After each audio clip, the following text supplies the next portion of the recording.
Nah, kita memulai khotbah berseri yang baru yang berjudul Jesus the True and Better. Kenapa kita memulainya ini? Kita sudah selesai 24 minggu bicara tentang eksposisi kitab Roma, The Gospel. Dan kita memulainya di bulan Oktober, bulan kedua ya saudara ya. Selama 2 minggu kita dilayani oleh Pak WP dan Pak Samuel Sugiarto. Berapa banyak saudara diberkati selama 2 minggu itu? Amin, luar biasa ya saudara ya.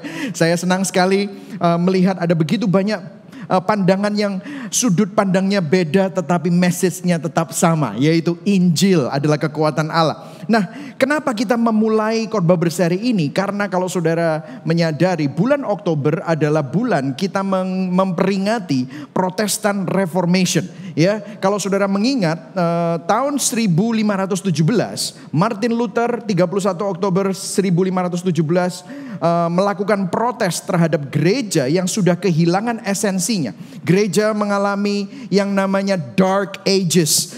Tahun 500 sampai tahun 1500, selama 1000 tahun gereja meninggalkan panggilannya. Gereja menjadi kekuatan politik, gereja menjadi kekuatan di mana dipakai oleh pemerintahan untuk mendapatkan kekuasaan, dan bahkan terakhir ajaran-ajarannya menjadi sesat. Karena bahkan gereja menjual pengampunan dosa untuk mendapatkan uang demi membangun katedral-katedral. Sehingga akhirnya seseorang yang dibangkitkan Tuhan, meskipun ada banyak tokoh-tokohnya, tetapi salah satu orang yang namanya Martin Luther memberikan protes dan memakukan 95 dalil mengenai gereja perlu kembali kepada Injil Kristus. Dan dia memakukannya, dan pada 31 Oktober 1517 dengan keadaan publikasi dan buku-buku sudah beredar di mana-mana, muncullah Protestant Reformation. Makanya kegerakan kekristenan yang memisahkan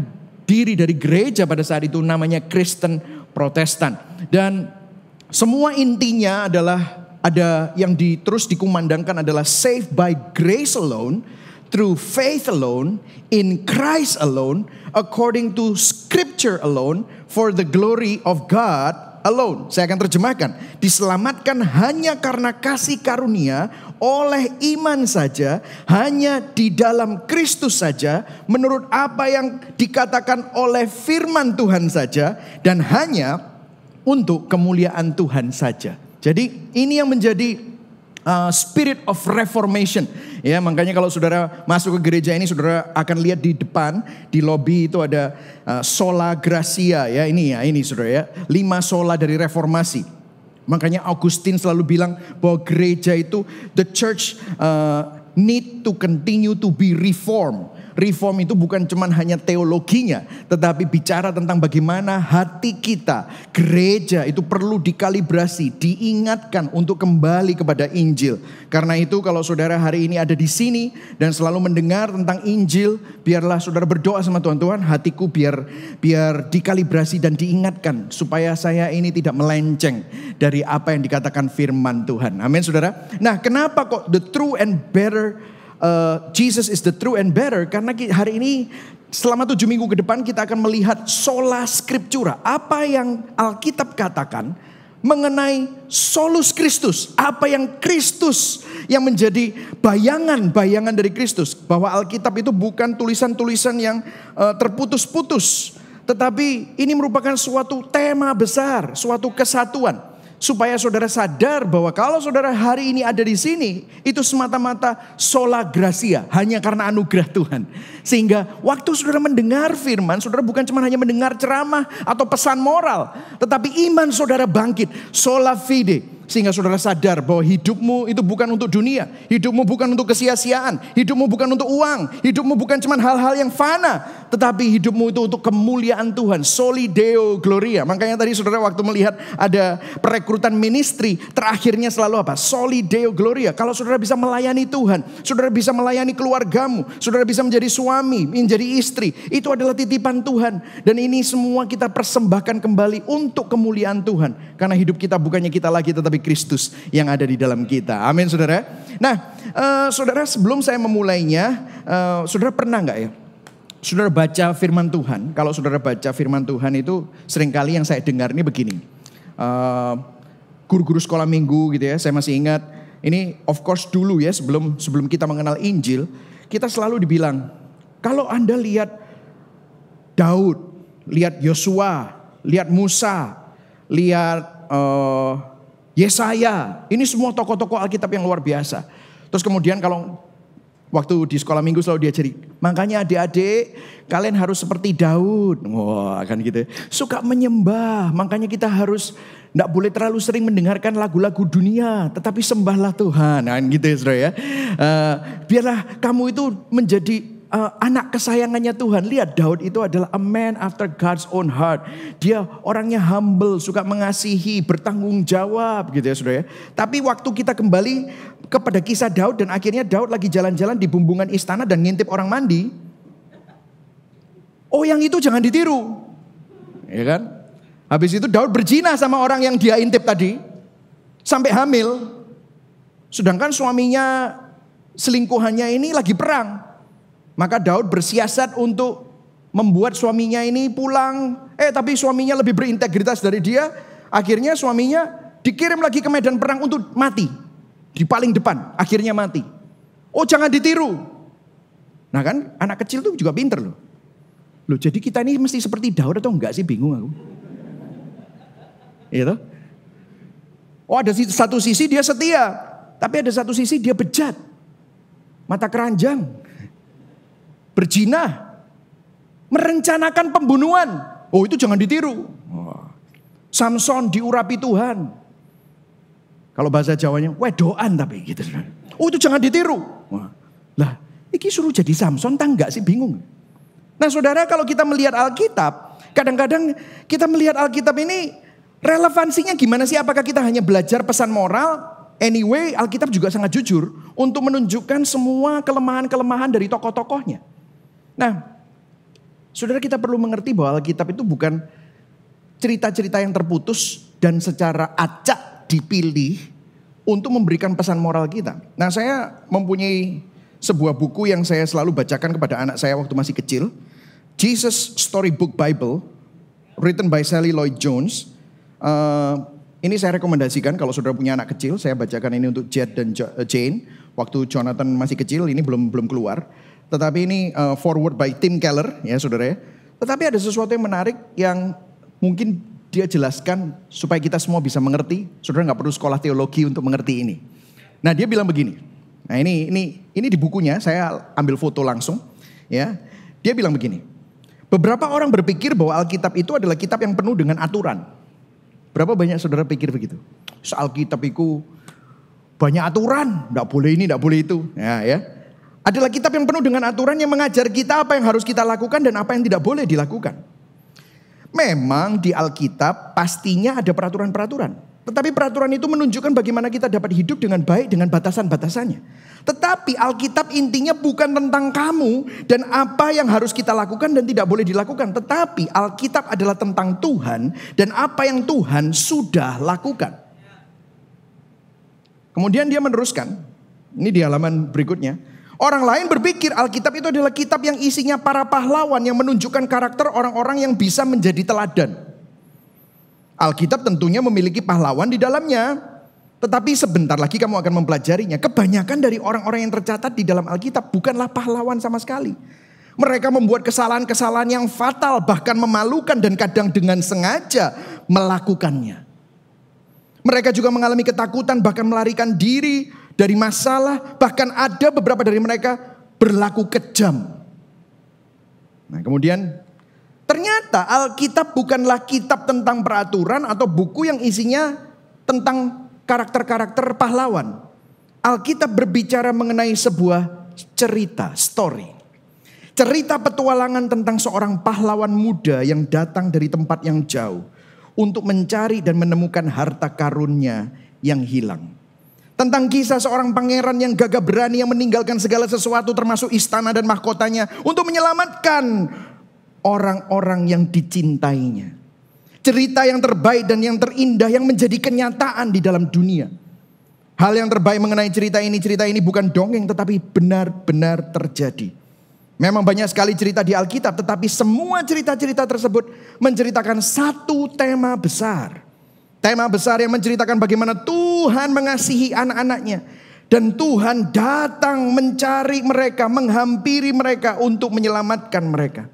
Seluruh Alkitab menceritakan tema ini. Inti dari cerita ini adalah tentang sebuah bayi. Semua cerita di Alkitab membisikkan nama bayi itu. Dialah bagian yang hilang dari sebuah puzzle. Bagian yang membuat semua potongan yang lainnya jadi cocok. Dan akhirnya kita bisa melihat rencana gambar besar Allah yang indah. Anak ini bukan anak biasa. Ini adalah anak di mana segala sesuatu tergantung daripadanya. Inilah anak yang satu hari akan. Terus dia bilang, but wait. Tetapi tunggu. Cerita kita mulai seperti semua cerita yang bagus. Ceritanya mulai dari awal. Pada mulanya Allah menciptakan langit dan bumi. Masuklah ke dalam kitab Kejadian. Nah saudara, ini adalah yang menulis buku ini. Dan yang menulis banyak buku Christ Center. When you read the Bible. Ini bukan sebuah metode membaca Alkitab atau menafsirkan Alkitab yang diciptakan oleh manusia. Saudara. Atau teolog-teolog atau ahli-ahli pakar Alkitab. Profesor-profesor yang menciptakan metode ini. Bukan saudara. Tetapi, dan ini juga bukan dari saya juga. Ada yang bilang kadang-kadang kalau setelah selesai eksposisi, waduh pastor, saya ini paling cocok sama pengupasannya pastor. Saya mau kasih tahu kepada saudara, itu bukan pengupasan saya. Saudara tahu semua yang disampaikan di eksposisi kitab Roma, Exodus, nanti ini semua sudah ditulis oleh bapak-bapak gereja kita. Dan rasul-rasul sudah menulis banyak buku komentari-komentari. Saudara, ini semua bukan hal yang baru. Masalahnya banyak hamba Tuhan sudah meninggalkan itu, malah nyari yang aneh-aneh dari udara. Pewahyuan-pewahyuan yang gak jelas. Kalau kita kembali kepada Alkitab, kita menemukan keindahan-keindahan Kristus yang akan membawa kita kepada kekuatan dan membawa kita mempunyai iman yang tangguh di tengah-tengah penderitaan ini. Amin saudara. Nah itulah sebabnya saudara, kalau saudara lihat ini metodenya bukan metode manusia. Dan bukan saya atau hamba Tuhan. Tapi metode ini sebenarnya Yesus sendiri juga melakukannya. Kalau saudara perhatikan Lukas 24, kita baca 18-19. Nah ceritanya begini saudara. Ini ceritanya tentang dua orang murid yang kecewa. Kenapa? Yesus mati disalib. Ini dua orang murid ini sebenarnya menaruh harapan yang besar sama Yesus yang akan menjadi Mesias, yang akan membawa suatu perubahan politik karena mereka sedang dijajah oleh kekaisaran Romawi. Dan pada saat itu mereka kecewa, loh, pahlawanku kok mati di atas kayu salib. Jadi mereka meninggalkan Yerusalem dengan muka yang muram menuju kota yang namanya Emmaus. Nah saudara kalau lihat ya, orang yang kehilangan pengharapan itu dia kehilangan makna hidup. Saudara tahu Yerusalem itu semestinya mereka disuruh nunggu pencurahan Roh Kudus kan saudara ya. Tapi kemudian dia pergi ke kota namanya Emmaus. Saudara tahu apa artinya Emmaus? Emmaus adalah kota yang gak ada artinya. Waktu saudara kehilangan pengharapan, saudara akan memiliki hidup yang tidak ada maknanya. Gak ada artinya. Dan inilah keadaan dua murid yang sedang patah semangat, kehilangan pengharapan. Di tengah jalan ketemu Yesus. Mata mereka gak bisa lihat. Kenapa? Karena mata mereka dibutakan oleh semua kekecewaan mereka. Saudara kalau saudara kecewa hati-hati loh. Saya mau ngasih tahu. Saudara kecewa, kehilangan pengharapan. Saudara gak bisa lihat Yesus meskipun Yesus itu ada di dekat saudara. Saudara gak bisa lihat kebaikan Tuhan meskipun kebaikan Tuhan itu selalu menyertai saudara setiap pagi saudara bangun. Anugerahnya menopang saudara. Saudara gak bisa lihat. Kenapa? Karena hatimu dipenuhi dengan kemarahan, kekecewaan, ketakutan, kekhawatiran. Semuanya kehilangan pengharapan. Itu membutakan mata mereka. Dan itu juga bisa membutakan mata kita. Tapi lihat apa yang terjadi. Dan saudara akan lihat metode yang akan kita lihat selama 7 minggu ke depan. Itu dilakukan Yesus. Dan itu mengubah hidup dua murid ini. Yesus tanya, kenapa mukamu murung? Seorang dari mereka namanya Kleopas ayat 18 menjawabnya, adakah engkau satu-satunya orang di Yerusalem yang tidak tahu apa yang terjadi di situ pada hari-hari belakangan ini?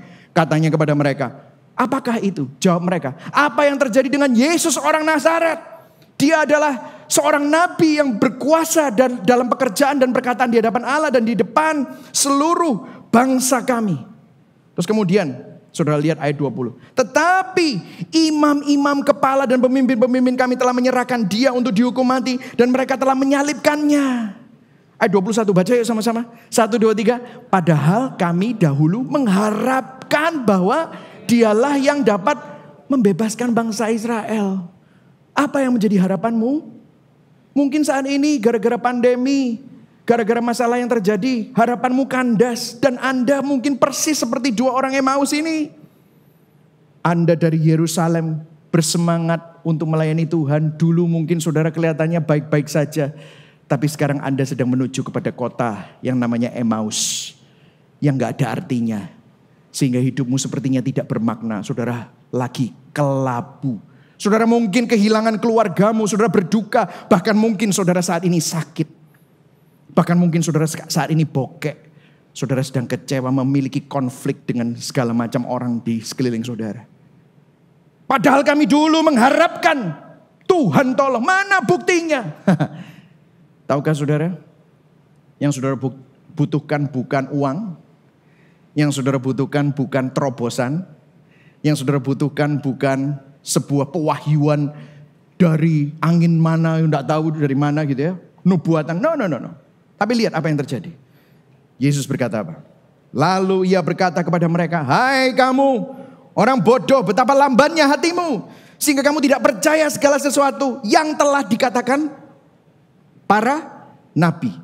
Bukankah Mesias harus menderita semuanya itu untuk masuk ke dalam kemuliaannya? Sebelum masuk ke dalam kemuliaan, Yesus harus mengalami penderitaan.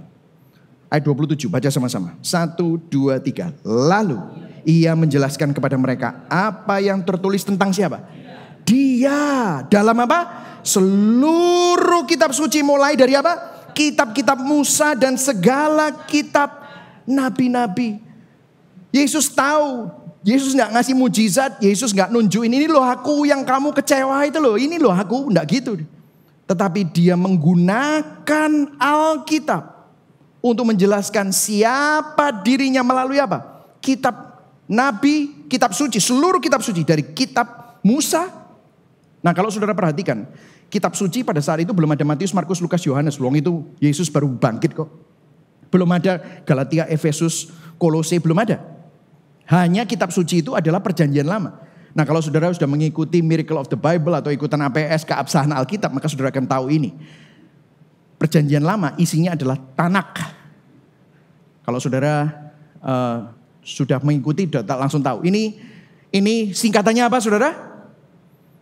Torah, Nefim, dan Ketuvim. Ya saudara ya. Tanak itu adalah Torah, Nefim, dan Ketuvim. Torah itu adalah kitab Musa, yaitu Kejadian, Keluaran, Imamat, Bilangan, Ulangan. Nefim itu adalah kitab para nabi, yaitu Yosua, Samuel, Raja-Raja, Yesaya, nabi-nabi besar, Yeremia. Ketuvim adalah tulisan-tulisan, yaitu Mazmur, Amsal, Ayub, Ruth, Tawarikh, dan lain-lain. Nah saudara perhatikan, Yesus menjelaskan apa yang tertulis tentang dia di dalam seluruh kitab suci. Torah, Nefim, dan Ketuvim untuk menjelaskan siapa aku ini. Dan melalui itu semua, saudara kalau saudara perhatikan, mereka mulai terbuka. Dan akhirnya pada waktu mereka mulai beristirahat, Yesus mengajak perjamuan saudara. Dan waktu Yesus duduk dan mulai memecahkan roti. Dan lihat apa yang terjadi. Mereka gak dapat mujizat, mereka gak dapat terobosan, mereka gak didoakan pelepasan.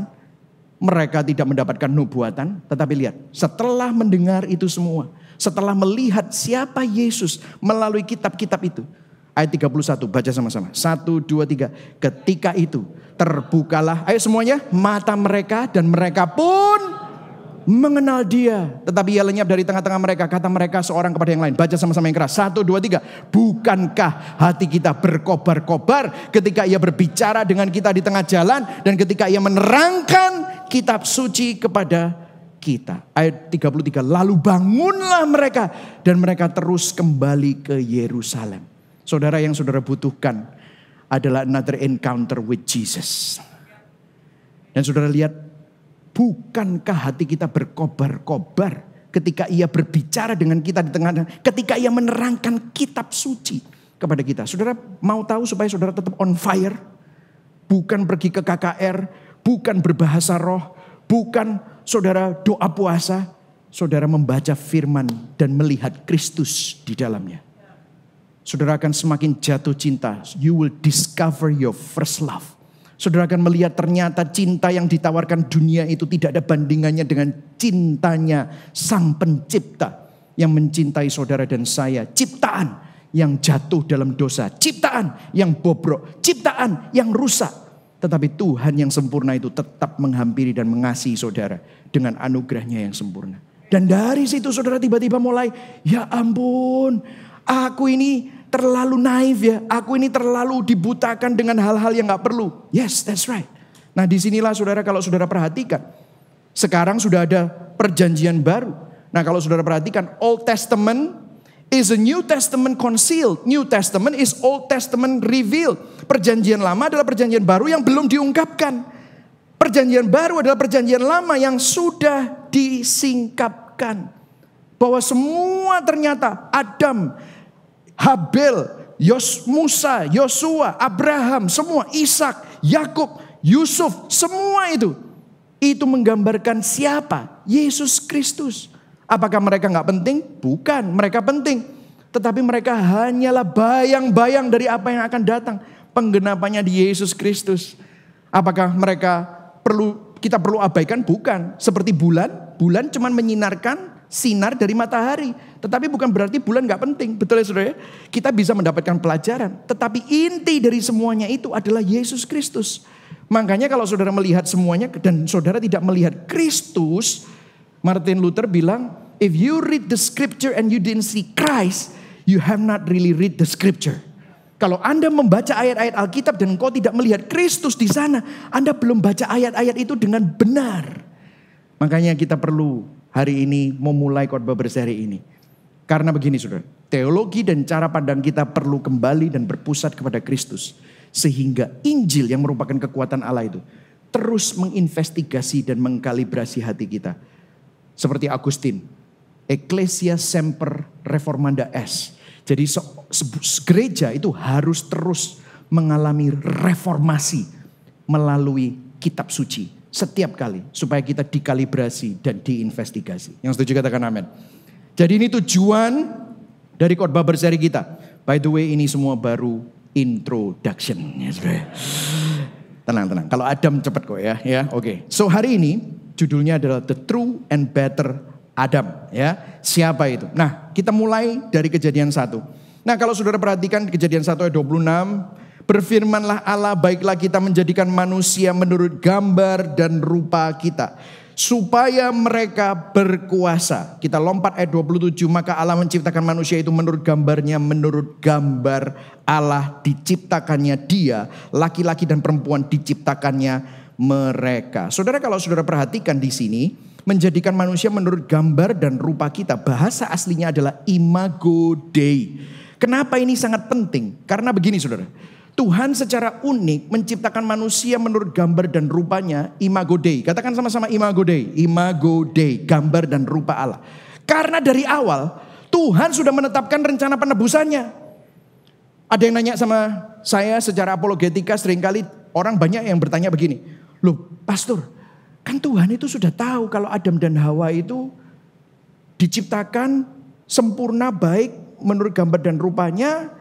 Dan dikatakan semua ciptaan itu sempurna, semua sangat amat baik. Dikasih kehendak bebas. Tahu nggak Tuhan itu kalau Adam dan Hawa bakal jatuh dalam dosa? Ya tahu. Lu kok diciptakan aja kok ribet sih? Betul ya saudara? Nah ini sesuatu yang luar biasa karena kalau saudara perhatikan, kenapa? Karena dari awal memang manusia ini beda sama binatang. Manusia ini memiliki gambar dan rupa Allah. Kenapa? Karena nanti Tuhan sudah tahu Tuhan akan berinkarnasi menjadi manusia karena hanya manusia yang diciptakan menurut gambar dan rupa Allah. Saya kasih ilustrasi ya saudara. Kalau saudara mau minum kopi, apakah saudara ambil kertas, koran, terus saudara gulung, terus saudara bikin seperti jadi wajik, terus saudara tuang kopi di dalamnya. Apa yang terjadi dengan kertas koran itu? Larut. Tidak bisa menampung kopi itu. Betul ya saudara? Kalau saudara punya gorengan minyak panas yang luar biasa. Terus saudara taruh di sebuah kontainer yang dari kertas. Meskipun kelihatannya seperti kotak. Kira-kira apa yang terjadi dengan kontainer tersebut? Kalau bahasa Jawa ini melonyot. Ngerti ya saudara? Kenapa? Kontainer itu nggak bisa menampung itu. Makanya Tuhan menciptakan Kita manusia menurut gambar dan rupa Allah karena dia tahu kita akan jatuh dalam dosa. Dan nanti harus ada seorang penyelamat yang harus menjadi manusia yang sempurna. Dan itulah sebabnya gambar dan rupa Allah itu adalah wadahnya yang sempurna yang bisa menampung Tuhan. Sehingga nanti rencana penebusan Allah itu akan dilaksanakan melalui dirinya sendiri. Jadi saudara, kalau saudara hari ini saudara merasa saudara gak ada yang peduli, saudara merasa sendirian, let me tell you something. Rencana penebusanmu itu sudah direncanakan sebelum dunia dijadikan. Tuhan sudah tahu bahwa kita semua ini akan jatuh dalam dosa. Dan itulah sebabnya dia sudah merencanakan ini. Itulah sebabnya dia tahu bahwa dia yang harus naik ke atas kayu salib. Itulah sebabnya dia tahu kalau Adam yang pertama gagal, dia nanti yang akan jadi Adam yang sejati dan yang sempurna. Bukankah ini merupakan kabar baik? Ini sudah tersirat mulai dari kitab Kejadian. Dan kemudian berfirmanlah Allah, baiklah kita menjadikan manusia menurut gambar dan rupa kita supaya mereka berkuasa. Bahasa aslinya dominion. Tuhan ingin manusia yang adalah gambar dan rupa Allah ini berkuasa atas semua ciptaan. Dan berkuasa untuk apa? Menyembah dan memuliakan Tuhan. Tetapi apa yang terjadi? Adam dan Hawa gagal. Mereka jatuh dalam dosa sehingga gambar dan rupa Allah ini rusak. Sehingga kita tidak bisa berkuasa lagi. Buktinya apa? Kita kalah sama virus. Ciptaan membuat kita sakit. Ada bencana alam, ciptaan. Kita ditaklukkan oleh ciptaan. Betul ya? Ada binatang buas. Kita bisa dimangsa oleh binatang buas. Ciptaan kacau balau tatanannya gara-gara apa? Dosa. Ini yang terjadi. Dan kalau saudara perhatikan ya, natur dosa manusia ini ya, kita go through it ya, a little bit supaya saudara tahu saudara ini diselamatkan dari apa ya saudara. Dan ini luar biasa sekali saudara. Kita perlu lihat gimana sih Adam itu jatuh. Nah kalau saudara perhatikan, natur dosa Adam dan Hawa, ini seperti ini saudara. Nah Kejadian 1 dan 2 itu bicara tentang creation, ciptaan. Kejadian 3 mulai dari ayat yang pertama, disitulah ceritanya kejatuhan manusia. Jadi baru dua bab. Bab ketiga sudah amblas, gagal saudara. Itulah manusia. Manusia itu kalau pakai kekuatannya sendiri selalu akan membawa kepada kehancuran. Makanya saudara kalau lihat dinasti-dinasti apapun, sehebat apapun gak akan bisa terlalu lama berkuasa. Lihat semua diktator-diktator. Biasanya berkuasa berapa abad. Gak sampai 10 abad sudah habis saudara. Kenapa? Karena itulah manusia. Akhirnya selalu gagal dan saling membunuh. Karena dosanya akan membawa kebinasaan. Lihat ini ceritanya. Ular adalah binatang yang paling cerdik. Segala binatang di darat dijadikan oleh Tuhan Allah. Ular itu berkata kepada perempuan itu, tentulah Allah berfirman semua pohon dalam taman ini jangan kamu makan buahnya, bukan? Ular itu kan paling pinter ya.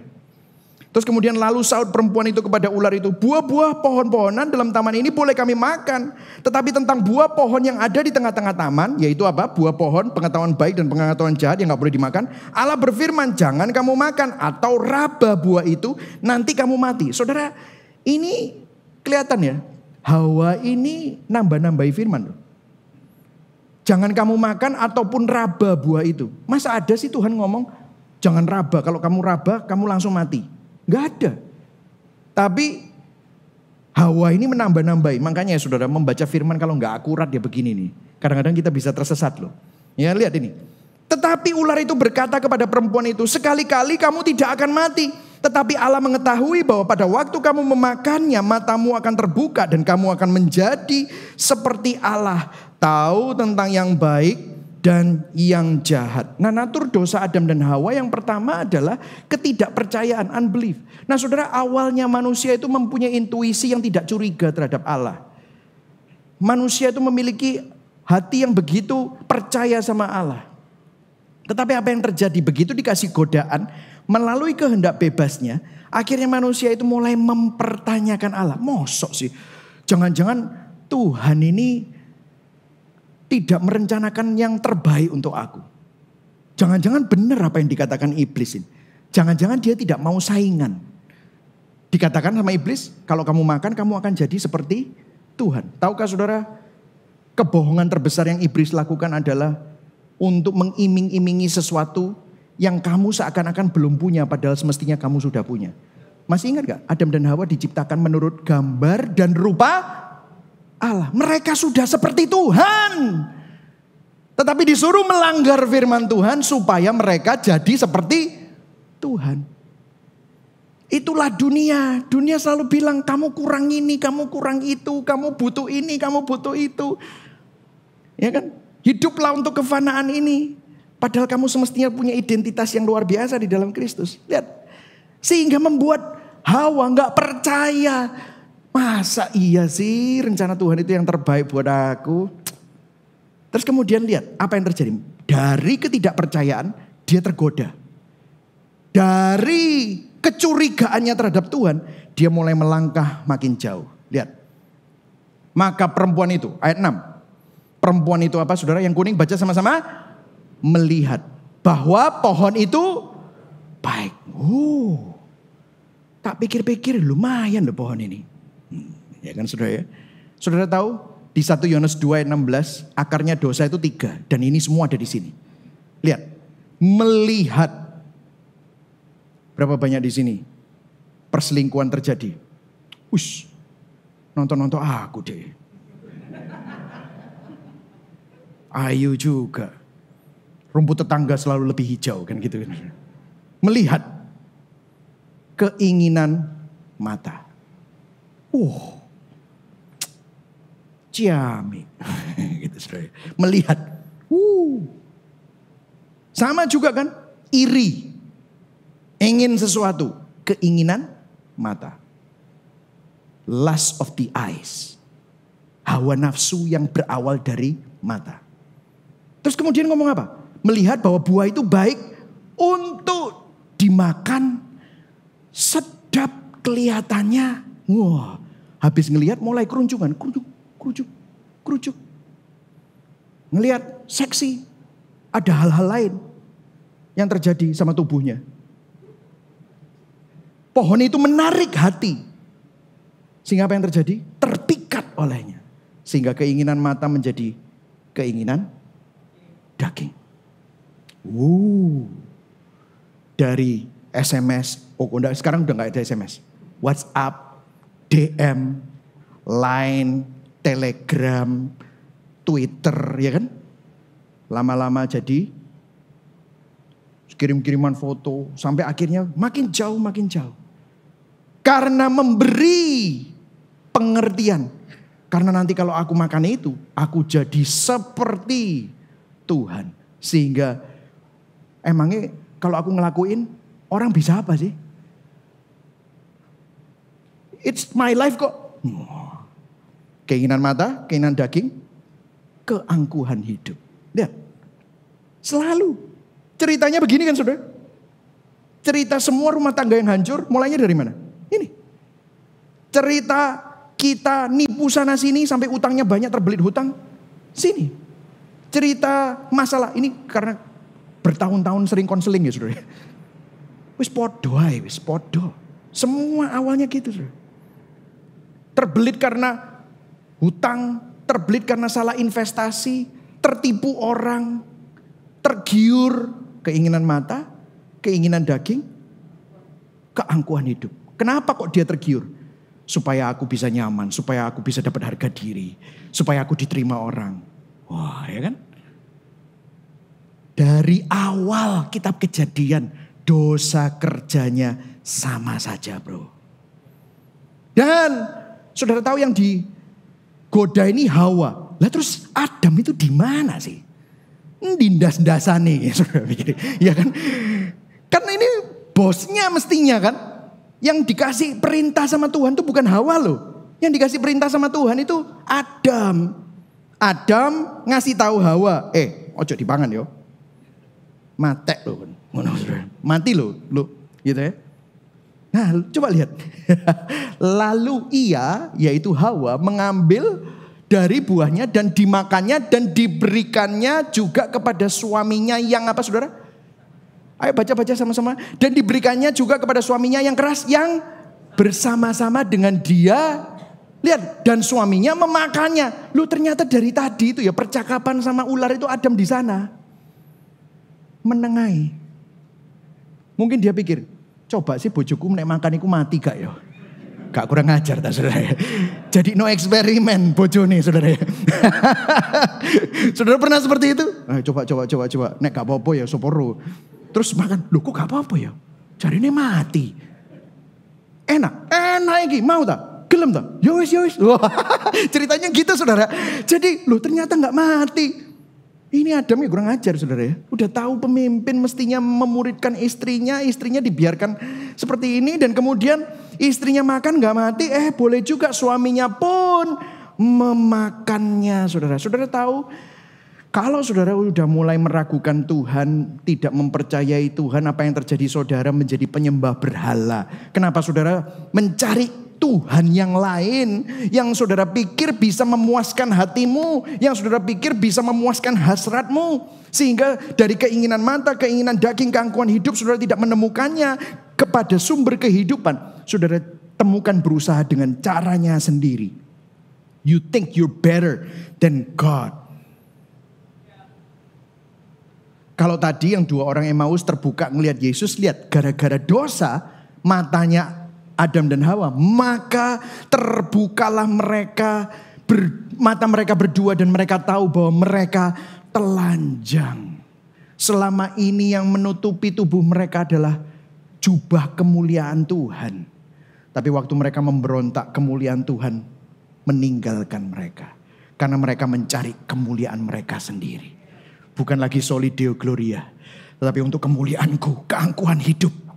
Dan di situ mereka sadar, mereka telanjang. Lalu mereka menyemat daun pohon ara dan membuat cawat. Saudara, saya pernah membaca beberapa artikel bahwa pohon ara itu kalau ditempelkan di kulit dan digoser-goser, itu membuat kulit jadi gatal-gatal dan mengalami reaksi alergi. Nah ini kira-kira pohon ara dijadikan celana dalam, kira-kira gak bereng entah saudara. Iki gatal kabeh saudara ya. Ini benar-benar goblok loh saudara, lucu. Saya baca ini, waduh, apa yang kita bisa pelajari dari sini saudara? Dengarkan saya. Cara apapun yang kita lakukan untuk menutupi dosa tanpa pertolongan Tuhan akan selalu memperburuk keadaan. Berapa banyak kita jatuh berdosa dan kita tidak bertobat kepada Tuhan, tetapi kita cari cara kita sendiri untuk menutupi dosa kita. Apa yang terjadi? Harus dikasih dosa yang lain. Sehingga ada dosa yang lain lagi untuk menutupi dosa yang tadi. Sehingga akhirnya hidup kita masuk ke dalam lingkaran setan, semakin gelap, semakin jahat, semakin tertarik oleh dosa. Sehingga kalau saudara nonton semua film-film yang season 5, season 6, season tentang orang yang kelihatannya baik-baik. Tapi kemudian dia jadi drug dealer atau jadi apa gitu. Makin lama progresinya dia semakin jahat dan semakin jahat. Bukankah itu manusia? Ini sudah diprediksi dari firman Tuhan. Bahwa apapun yang kita lakukan untuk menutupi dosa, kalau kita gak bertobat dan kembali kepada Tuhan, akan selalu membawa keadaan tambah buruk dan makin jahat dan semakin buruk. Dan lihat konsekuensinya dosa Adam. Dosa Adam dan Hawa. Men, ini konsekuensinya luar biasa. Dan saudara, kalau saudara lihat, apa yang terjadi? Kalau saudara lihat tadi, akhirnya ketika mereka mendengar bunyi langkah Tuhan, Allah berjalan-jalan. Dan pada waktu itu hari yang sejuk, bersembunyilah manusia dan istrinya itu terhadap Tuhan Allah di antara pohon-pohon dalam taman. Dan saudara lihat, Tuhan tanya, Adam di mana kamu? Saudara dengarkan ya para suami. Yang berdosa dulu Hawa, yang dicari Tuhan siapa? Adam. Para suami, kepalamu adalah Kristus. Kamu yang bertanggung jawab atas keluargamu. Makanya perlu sekali para cewek-cewek yang masih single, carilah suami yang cinta Tuhan. Itu lebih berharga daripada yang banyak duitnya. Betul saudara? Karena kalau Tuhannya mereka itu mamon, nah, dia akan mencintai mamonnya daripada kamu. Kamu hanya digunakan untuk mendapatkan kepuasan pribadi. Tapi kalau cinta Tuhan, kamu akan pasti seperti Kristus kepada jemaat.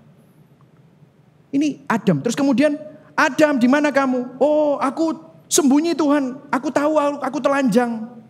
Loh, kok kamu tahu telanjang? Siapa yang ngasih kamu tahu? Ups, gak bisa ngomong. Terus dibilang apa? Apa kamu makan buah yang aku perintahkan untuk tidak kamu makan? Apakah Tuhan tidak tahu? Ya tahu. Cuma dikasih kesempatan untuk bertobat. Tahu nggak? Apa yang Adam lakukan? Langsung. Tuhan, perempuan yang kamu kasih, duduk salah aku. Aku aman-aman aja sampai gorila, cimpanse, gajah. Aku aman sama itu, mbok kasih wedok sito iki lho. Wedok iki mangan buah, gak mati. Nawari aku, tak pangan Tuhan. Duduk salah aku, salah ide. Mirip ya. Berapa banyak di sini gak pernah salah. Papaku, mamaku, perusahaanku, pemerintah, pandemi, COVID, betul? Bojoku, anakku, kabeh salah. Awalnya gak pernah salah. Persis. Adam. Itulah dosa Adam. Bojone disalahno. Tuhan lihat Hawa. Ular. Ular. Dia juga gak salah. Ular yang salah gitu saudara. Ular dikutuk. Ada pemberitaan Injil bahwa kakinya dari keturunanmu akan meremukkan kepalanya ular. Itu nanti melalui Kristus. Terus kemudian konsekuensinya Adam. Lihat nih. Konsekuensinya juga kelihatan. Firman-Nya kepada perempuan itu. Susah payahmu waktu mengandung akan kubuat sangat banyak. Dengan kesakitan. Dan sejak itulah ada sakit penyakit di dalam tubuh manusia. Engkau akan melahirkan anakmu. Melalui kelahiran anak. Kamu akan mengalami sakit penyakit. Dan engkau akan birahi terhadap suamimu. Dan ia akan berkuasa atasmu. Suami mestinya menjadi kepala, malah sekarang jadi penguasa. Sehingga apa yang terjadi? Konsekuensi dalam hidup manusia. Ada sakit penyakit jasmani dan ada masalah hubungan. Problem terbesar kan di dalam dunia ini problem rumah tangga sebenarnya. Masalah rumah tangga, masalah hubungan suami, istri, orang tua, anak, masalah hubungan. Kemudian Adam dibilangin. Lalu firman-Nya manusia itu, karena engkau mendengarkan perkataan istrimu dan memakan buah dari pohon yang telah kuperintahkan kepadamu, jangan makan daripadanya, maka terkutuklah tanah. Karena engkau dengan bersusah payah engkau akan mencari rezekimu dari tanah seumur hidupmu. Kamu akan hidup sia-sia. Kerja setengah mati, gak sepiro hasilnya. Semak duri, rumput duri akan dihasilkan bagimu dan tumbuh-tumbuhan di padang akan menjadi makananmu. Dengan berpeluh engkau akan mencari makanan, berkeringat cari makanan susah payah sampai engkau kembali menjadi tanah. Karena dari situlah engkau diambil sebab engkau debu dan engkau akan kembali menjadi debu. Lihat, kalau tadi masalah sakit jasmani, masalah hubungan, ini masalah kegagalan, kesia-siaan, kematian. Bukankah ini hidup manusia mengejar segala sesuatu sampai Raja Salomo bilang kita ini berusaha menjaring angin. Berapa banyak orang kaya ngumpulin kekayaannya setengah mati, belum sempat untuk menikmatinya terlalu lama, meninggal. Yang nikmati anak-anaknya baru 1 keturunan, 2 keturunan habis. Cicitnya soro maneh. Betul? Kerja keras lagi bisa mati. Kegagalan dan kesia-siaan. Kamu gak bisa bawa itu semua. Korbankan keluargamu, korbankan kesehatanmu, korbankan masa mudamu, korbankan nasib kekekalanmu untuk mendapatkan sesuatu yang sementara. Debu, berpeluh, susah payah. Inilah kutuk dosa, saudara. Saudara Jim Carrey sampai bilang gini, I hope everybody could get rich and famous and will have everything they ever dream of, so they will know the answer, that it's not the answer. Saya berharap semua orang dapat menjadi kaya dan terkenal dan mendapatkan semua yang mereka mimpikan supaya mereka sadar bahwa bukan itu jawabannya. Dan sebenarnya problem manusia seperti sakit penyakit, masalah hubungan atau relasi, atau kesia-siaan, kegagalan, kematian jasmani bukanlah problem yang terutama, saudara. Karena itu hanyalah efek. Tahukah problem yang terutama? Keterpisahan kita dari hadirat Tuhan dan kematian kekal. Itulah problem yang terutama. Dan itulah yang menjadi problem kita yang tidak ada jalan keluarnya. Makanya Rasul Paulus menghubungkan keadaan Adam ini dengan Adam yang kedua. Dia menceritakan bagaimana kita semua yang menjadi keturunan Adam ini, kita yang hidup dan lahir di dunia karena nenek moyang kita Adam ini, kita semua jatuh dalam dosa. Makanya kita diperanakkan di dalam dosa. Dan makanya firman Tuhan di Roma kita sudah pernah membahasnya di minggu ke-9 ya. Dikatakan sesungguhnya demikian maut. Tahu saudara, maut, upah dosa adalah maut. Makanya maut dan kebinasaan telah berkuasa dari zaman Adam sampai kepada zaman Musa. Juga atas mereka yang tidak berbuat dosa dengan cara yang sama seperti yang telah dibuat oleh Adam. Banyak orang protes. Kenapa? Karena di dalam Adam kita ini berdosa. Semua telah berbuat dosa. Padahal dosa semua orang belum diperbuat. Buktinya kapan? Waktu Adam berdosa kamu belum lahir kan? Kita belum lahir. Tetapi kita dilahirkan di dalam dosa Adam. Loh kok bisa? Ini gak fair Tuhan. Mungkin saudara ngomong bahwa kita semua dianggap berdosa karena Adam, ini gak fair. Makanya kita bilang seringkali Tuhan tidak adil. Saya pernah jelaskan ini. Pertama saudara ya, saya mau jelaskan dan mau make the record straight. Kalau kita bilang Tuhan gak adil, siapa kita? Berarti standar keadilan kita lebih hebat dan lebih tinggi dari Tuhan. Kita ini adalah makhluk yang terbatas, dibatasi oleh ruang dan waktu. Konsep keadilan kita gak setinggi konsep keadilannya Tuhan. Yang benar aja saudara.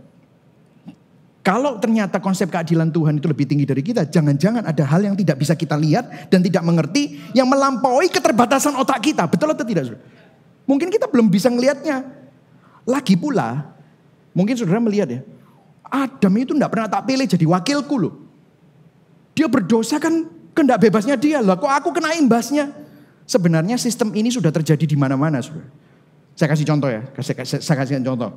Misalnya barusan Indonesia mengirim kontingen bulu tangkis ke Olimpiade. Mereka dapat emas. Apa yang terjadi? Begitu masuk koran, begitu di TV. Saudara loh, merasa bangga. Terus bilang apa? Indonesia menang. Sing main bulu tangkis apa? Saudara main bulu tangkis? Saudara latihan? Aku punya raket bulu tangkisnya enggak. Lah iya. Loh kok bangga? Oh ya itu kan negaraku. Wah. Persebaya menang, Surabaya menang rek. Oh, kamu ndak di lapangan sepak bola tendang-tendang bola kok melok bangga. Siapa kamu? Gak melok bayar tiket, betul saudara? Punya baju hijau juga enggak, gitu. Tapi saudara bangga. Oh iya ya. Jadi ternyata sistem wakil ini sudah ada di mana-mana. Saya kasih tahu tentang keluarga. Saya kebetulan punya bapak. Namanya Dr. Daniel. Wah dia dermawan, terkenal baik, integritasnya tinggi. Suka nolongin orang di mana-mana. Dulu waktu saya masih muda ya. Kalau ketemu, ini Pak, ini anaknya Dr. Daniel. Oh iya. Orang tua bisa gini-gini sama saya. Loh, kon gak tahu aku meso-meso, wingi nyolong. Kamu kok bisa hormat sama aku? Karena apa? Reputasinya bapak saya. Betul ya? Saya belum melakukan perbuatan baik apapun, reputasinya bapak saya diwariskan ke saya. Betul atau enggak? Gara-gara papa kita, keluarga kita punya reputasi yang baik, kita kecipratan. Terbaliknya juga terjadi. Kalau reputasi orang tua kita jelek, anaknya juga belum ngapa-ngapain. Dia belum melakukan yang jahat. Sudah, sak pancene bapak bajingan, ya anaknya bajingan gitu sudah. Betul sudah? Loh ini terjadi loh. Ini saya no offense ya. Tetapi ini terjadi di mana-mana. Ini adalah sistem dunia. Jadi ini sudah terjadi. Jangan protes bilang Tuhan tidak adil. Yang protes Tuhan tidak adil kalau kita, yang protes itu kan biasanya kalau kita dapat misalnya reputasi bapak kita yang buruk terus kita dapat. Tapi kalau reputasi bapak kita baik terus kita dapat yang baik, nggak protes kan ya? Ini sistem ini sebenarnya justru dengarkan saya. Ini adalah kunci dari jalan keluar keselamatan Tuhan. Makanya di Roma 5 ayat 14. Kita baca sama-sama. 1, 2, 3. Sungguh pun demikian maut telah berkuasa dari zaman Adam sampai kepada zaman Musa juga atas mereka yang tidak berbuat dosa dengan cara yang seperti yang telah dibuat oleh Adam. Yang adalah apa saudara? Gambaran dia yang akan datang. Disinilah gospel connectionnya. Bahwa Adam yang pertama yang gagal, yang gara-gara dia kita ini setengah mati sekarang, itu adalah gambaran tentang dia yang akan datang. Adam adalah gambaran dari dia yang akan datang. Siapa itu? Siapa itu? Yesus. Tadi kan kita bilang gak adil. Apa yang kita anggap tidak adil justru adalah kabar baik yang menjadi jalan keluar yang telah Allah sediakan. Kalau kita perhatikan di ayat 15-nya, tetapi karunia Allah tidaklah sama dengan pelanggaran Adam. Sebab Jika karena pelanggaran satu orang, semua orang telah jatuh ke dalam kuasa maut, jauh lebih besar lagi kasih karunia Allah dan karunia-Nya yang dilimpahkannya atas semua orang. Karena satu orang, yaitu siapa?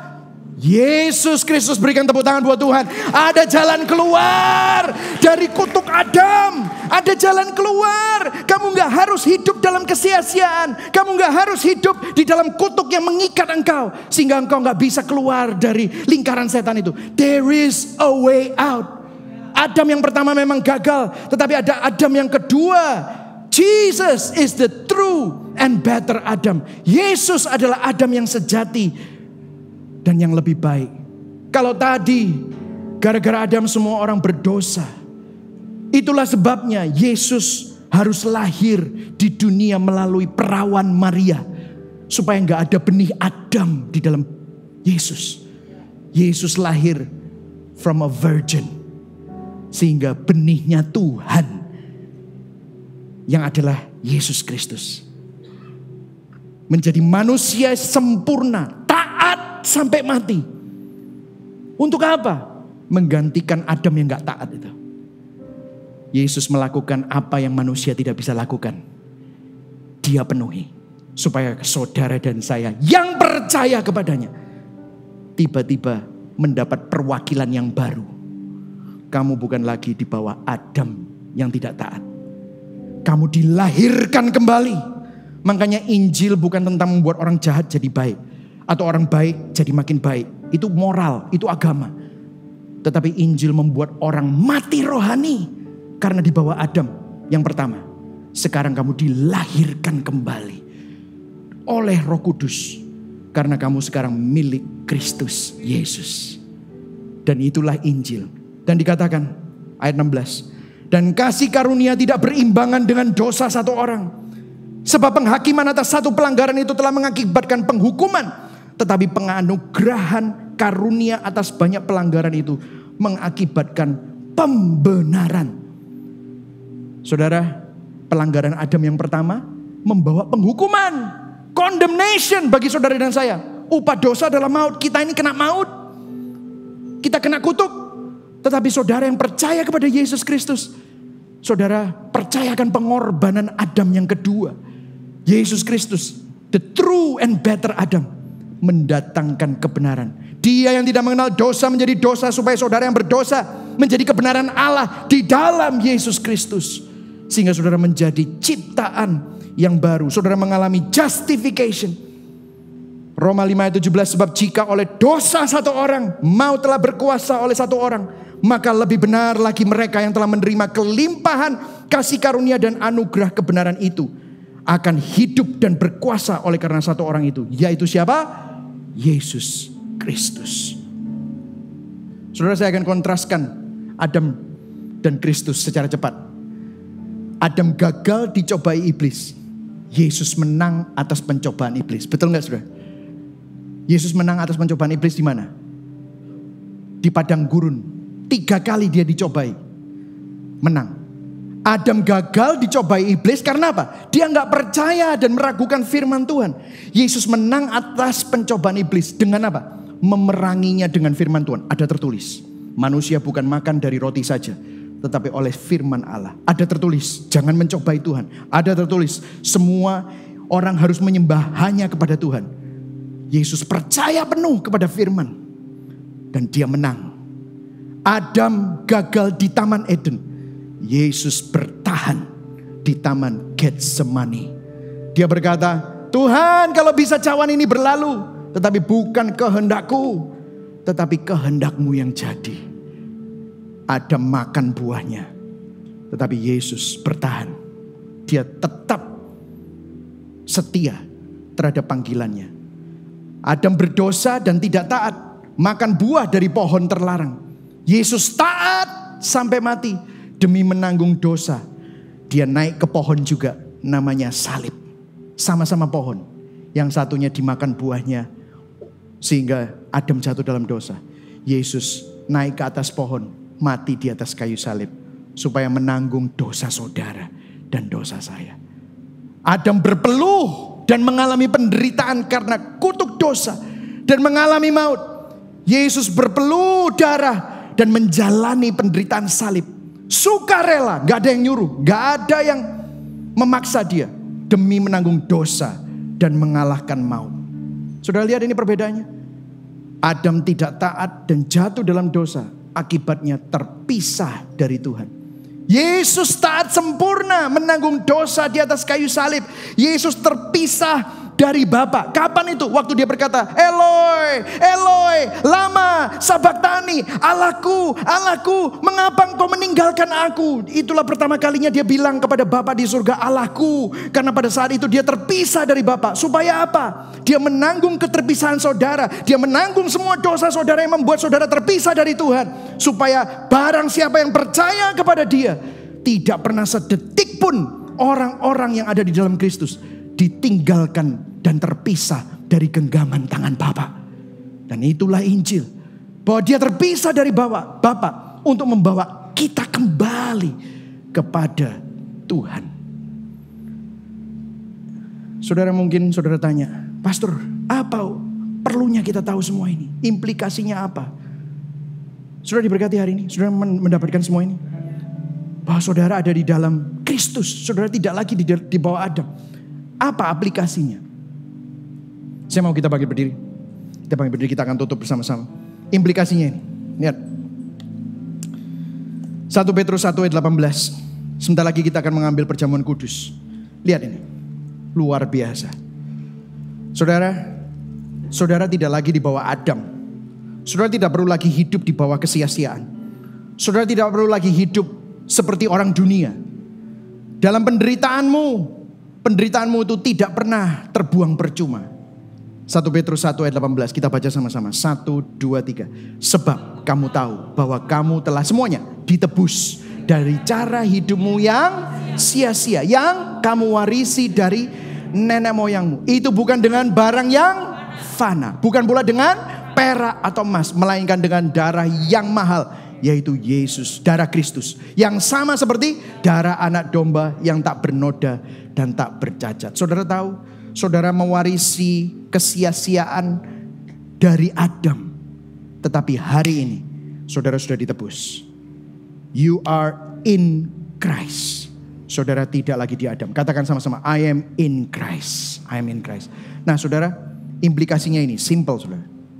Hidup saya yang singkat ini, apakah saya hidupi dalam kesia-siaan? Ataukah saya hidupi dengan memandang kepada Injil Kristus dan nilai kekekalan? Kamu kerja, kamu sekolah, kamu punya keluarga. Apa hubungannya dengan kekekalan? Kamu kerja, cari duit, untuk apa? Beli rumah, bagus. Untuk apa? Beli mobil, beli kendaraan, vacation, bagus, beli barang. Tapi apakah cuma itu? Kalau saudara cuma punya angan-angan seperti itu, maka hidupmu masih dalam kesia-siaan. Hidupmu masih seperti yang diwariskan oleh Adam. Karena kamu akan jadi debu. Hidup bagiku adalah Kristus, mati adalah keuntungan. Kok bisa mati adalah keuntungan? Mati adalah kerugian kalau kamu hidup untuk dunia. Karena emasmu, asetmu, depositomu, semua yang fana gak bisa kamu bawa mati. Betul? Bagaimana hidup yang adalah Kristus itu adalah keuntungan? Kalau kamu hidup untuk sesuatu yang kekal. Kamu pakai semua sumber daya ini untuk melayani Tuhan. Jadi suami melayani Tuhan. Melayani istrimu, anak-anakmu. Jadi anak menghormati orang tuamu. Mempunyai sumber daya yang ada. Dipercayakan Tuhan. Saudara tanya sama Tuhan, Tuhan hidupku apa hubungannya Tuhan? Pakai aku Tuhan. Apa yang aku punya supaya aku bisa dipakai untuk memuliakan Tuhan. Amin saudara. Tanya itu dalam hidupmu. Jangan cuma hanya go through life. Saudara tahu hari ini saudara bisa ada, besok bisa gak ada. Biarlah saudara hidup. Menaruh hidupmu di dalam bingkainya Tuhan. Mari sama-sama kita berdoa.